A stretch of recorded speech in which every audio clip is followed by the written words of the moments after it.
The entire establishment ganging up to crush Trump and his supporters. People can see what this election is all about. They're not really voting against feeble Biden.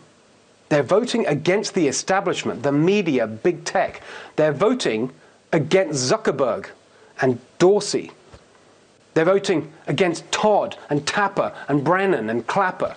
They're voting against the patronizing pomposity of the never-Trumpers, the insufferable virtue signaling of privileged Hollywood celebrities, the new woke supremacy in corporate America. That's what's become clear in the last few days. This election is about the outsider against the insiders. It is about the people against the establishment. It is a vital moment. Don't just rage against the machine, vote against it. All right, tell us what you think of that at Steve Hilton X and at NextRev FNC, and share this message when we post it. Joining us now, Fox News contributor Sarah Carter and author of Firebrand and Florida Congressman, of course, Matt Gaetz. Matt Gaetz, a week and a bit to go. Your thoughts as we head into this? It really is the final stretch of this election. Well, look no further, Steve, than the establishment's goals. Abroad, they want foreign wars and nation building to justify endless spending and contracts for the connected. And here at home, they want illegal immigration to suppress the wages of our fellow Americans, all while seeking trade deals that justify the hollowing out of the American middle class in our towns and in our villages throughout our country so that Beijing Biden's billionaire backers can get a little bit richer. Joe Biden has backed every bad war, every bad trade deal, and he would turn our southern border with Mexico into a turnstile for the cartels, thugs, and criminals. Joe Biden isn't just the establishment's candidate. I think he's their wet dream.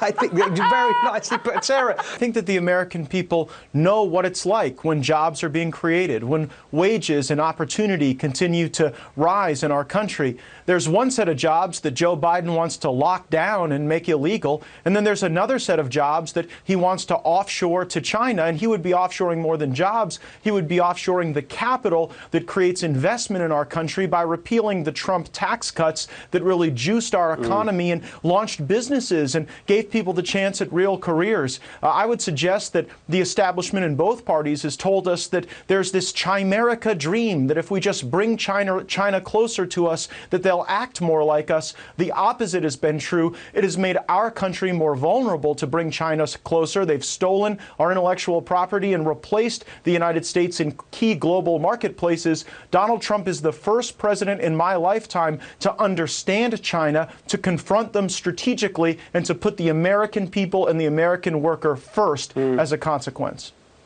And the other thing, Matt, that I thought I saw this week that was really interesting, 538, the polling site that a lot of the elites love to cite, were saying that the support for President Trump among younger black voters, by that they define that as under 44, has gone up massively, like it's kind of trebled or something, to a degree that you've never seen from any previous Republican candidate.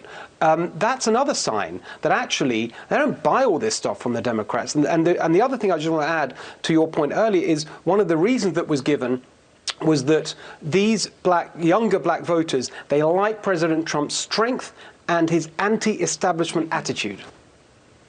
Younger black voters also are part of the working class, and so they see rising wages, and they're also part of the parent class who don't want to vote the opportunity for their children to attend schools away with a Biden administration. It's pretty clear that the Joe Biden agenda for Black America is to take Black America for granted. Just look at Ice Cube's experience. He wrote a contract with Black America, a series of policy goals to improve quality of life for Black Americans, and the Democrats told him, well, that's very nice that you've put that together. We'll talk to you after the election. Meanwhile, the Trump campaign said, let's build out a platinum plan for Black America. Let's use the contract with Black America as a foundation for that, and it lays out specific benchmarks and objectives regarding investment and jobs and the things that can really allow our fellow Americans of all colors and races and backgrounds and faiths to live better lives. The Democrats are interested in your views and your goals after you vote. The Republicans want to incorporate ideas right now, like funding for historically black colleges and universities, like prison reform, criminal justice reform, things that the Democrats have talked about and pandered about, things the Republicans got done. Welcome back. As Halloween approaches, we've seen a few headlines that would scare even the bravest among us. We've seen it reported that Andrew Cuomo is being considered for Joe Biden's Attorney General, Bernie Sanders for his Labor Secretary, even the return of Hillary Clinton. These could be the frightening figures we'd get under a Biden presidency. If there are still any undecided voters out there, surely the Biden cabinet of horrors is enough to scare them straight to Trump. What do you make of it, Matt Gaetz? Hillary, Cuomo, Bernie Sanders, maybe beta male Beto O'Rourke. All they're missing is Hunter Biden as the potential Secretary of State. Look, I would call Joe Biden a figurehead in his own government, but to be a figurehead, I think you have to have figured out what's going on, and I'm not sure that's the case yet for Joe Biden.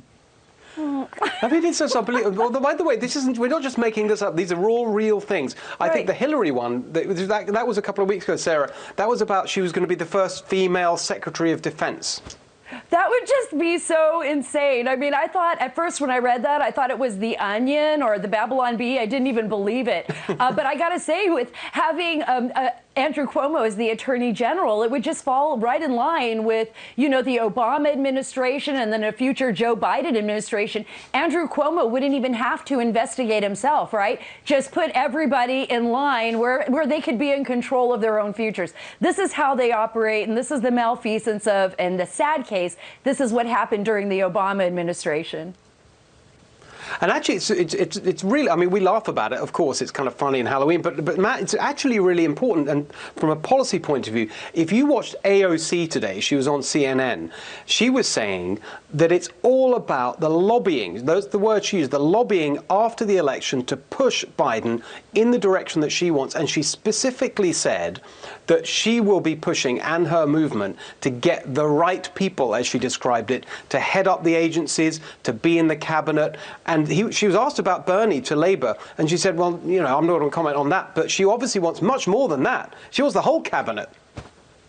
The radical left will allow America to crumble into a woke-topia because they didn't think much of America in the first place. That's why we've got to fight hard these last few days. I love this country. I'm willing to fight with all we have to protect and defend her because there is nowhere to run should we fail. That's why we've got to re-elect this president and secure freedom and prosperity for our country for a generation to come.